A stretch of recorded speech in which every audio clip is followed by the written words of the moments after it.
trazendo um pouco do conhecimento de vocês dois, acho que não tem como a gente não pegar esse gancho do contraponto que o Fábio acabou de falar, para falar um pouco dessa indústria, né? Essa indústria que ela te apresenta um problema político, como falamos aqui em diversos episódios, e ao mesmo tempo tem tanta gente saindo do mercado financeiro, saindo de grandes corporações, porque acreditam nesse sonho, nessa indústria que movimenta não só milhões, mas também muita paixão.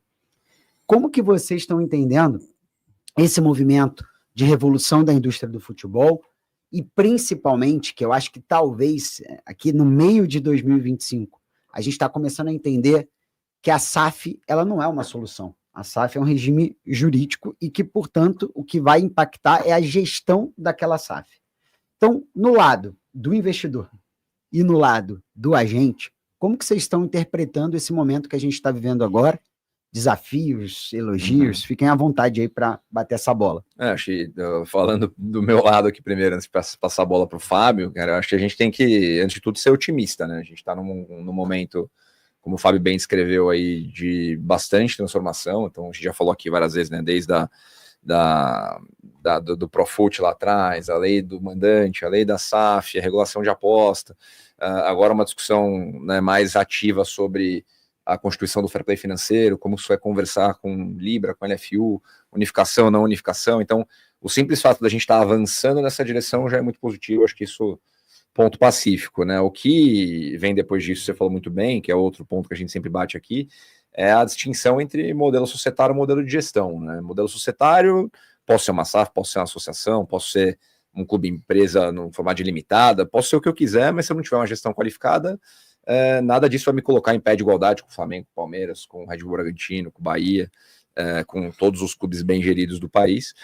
E fato é que, né, quando o Fábio levanta a bola e fala, putz, eu sou credor de clube e às vezes eu me sinto, em algumas situações, eu me sinto prejudicado, é porque a gente ainda não avançou todas as casas que a gente precisa avançar para regular o mercado da forma que ele poderia ser regulado e evitar que alguns institutos, você é um advogado especialista em recuperação judicial e falências aqui, né, que alguns institutos não sejam usados da forma que deveriam. Né? Então você pega um caso, como é o caso do Curitiba, por exemplo, que fez, né, um processo de SAF já com uma recuperação judicial toda negociada com os credores, com um processo, né, que envolveu muito mais a lei de recuperação judicial e falências do que a própria lei da SAF, em que o credor não está sendo necessariamente prejudicado. Claro que existe o deságio, existe a renegociação, mas a lei não foi utilizada da forma que ela foi utilizada ou está sendo utilizada em outras situações. E quando eu falo de regulamentação, tem muito lado também de prever o que vai acontecer, né? Então, a gente estava falando antes aqui de começar a bater o papo, né? Você pega o exemplo da Liga Italiana, né? Na Liga Italiana, perfeito, você pode entrar com uma recuperação judicial, mas se você entrar, saiba que vai haver uma punição esportiva, porque eu tenho que manter a paridade competitiva. Eu não posso deixar você entrar em recuperação judicial, te dar uma medida cautelar que você não precisa pagar a dívida por 30, 60, 90, 120 dias, enquanto os seus competidores estão pagando conta em dia, estão cumprindo as regras da forma que deveriam. Se você optar por fazer isso, tudo bem, mas eu vou te rebaixar para a segunda divisão ou para a terceira divisão, que acontece na Itália, para manter o equilíbrio. Então, a gente ainda está no meio desse processo, acho que a gente tem um caminho ainda longo para chegar onde a gente precisa chegar, mas estamos melhor do que a gente estava há 3, 4 anos atrás, e aí passou a bola para o Fábio para ele complementar também. Ô Bruno, eu fui convidado ano passado para um evento em Belo Horizonte, e que era só sobre SAF. E aí o meu painel, dei muita sorte, porque era eu, o advogado do Atlético Mineiro e o mediador. E eu tinha acabado de fazer um acordo muito legal com o Atlético. Aí, eu acho que era o 4º ou 5º painel, e os primeiros painéis era só falando sobre SAF, e eu acredito na SAF, acho que é um meio, né, uma ferramenta importante para uma transformação do futebol brasileiro, mas hora que eu me apresentei e tudo, eu falei, vou tomar a liberdade, já tem umas 200 pessoas no auditório, falei, tem algum credor de SAF aqui? Aí teve um cara no auditório, levantou a mão, falei, então, somos minoria aqui, né? Aí eu agradeci a oportunidade de estar lá e levar a visão do outro lado da mesa. Que ela deveria ser, no mínimo, respeitada, na minha opinião. Uhum. No mínimo respeitada. Porque eu vivo disso. Eu trabalhei para ter um crédito ali. Que eles estão rasgando esse crédito e jogando no lixo.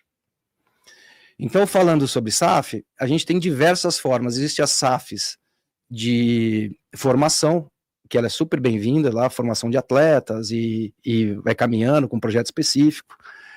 Aí a gente tem as SAFs do Atlético Mineiro, que já eram credores, fizeram o modelo. Então a gente tem diversas. O que eu estou sendo impactado, e que eu trago para reflexão, são duas delas. A primeira do Vasco, que eu sou credor do Vasco, e numa operação de um jogador que ano passado ele foi eleito lá pela torcida a principal contratação do Vasco, estava performando, depois machucou, tal, que é o Watson, e o Vasco não pagou uma parcela de comissão, e também não pagou o Rennes, não pagou o Nantes, tanto que teve o transfer ban. E o Vasco me propõe, no plano deles, um deságio de 90% e pagar os 10% em 19 anos. Que acordo é esse para alguém que está contribuindo para a sua performance esportiva e, no mínimo, de respeito de ser um cara do ambiente ali? Todo mundo é credor, mas eu sou um cara que nasci nesse ambiente. E na mesma semana do plano coletivo, o Vasco me ligar querendo um jogador nosso. É quase que uma esquizofrenia, né?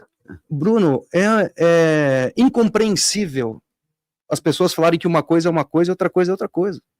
Só que, de novo, se isso for bom para o jogador que eu represento, eu tenho que engolir e fazer ele brilhar, pô. O Pedrinho merece todas as minhas admirações. E eu acho ele genial, pô, sinceramente, como atleta, o que ele passou, a coragem que ele teve de sair da TV e assumir o clube de coração. Acho que todo mundo pode sonhar e ele está realizando os sonhos dele, né? Uma identificação com o clube, mas o clube não pode fazer isso com os credores, se organizar, diminui as dívidas e aí vende para um bilionário. Aí agora vem aqui e deixa todos os credores. Ah, por favor, pô.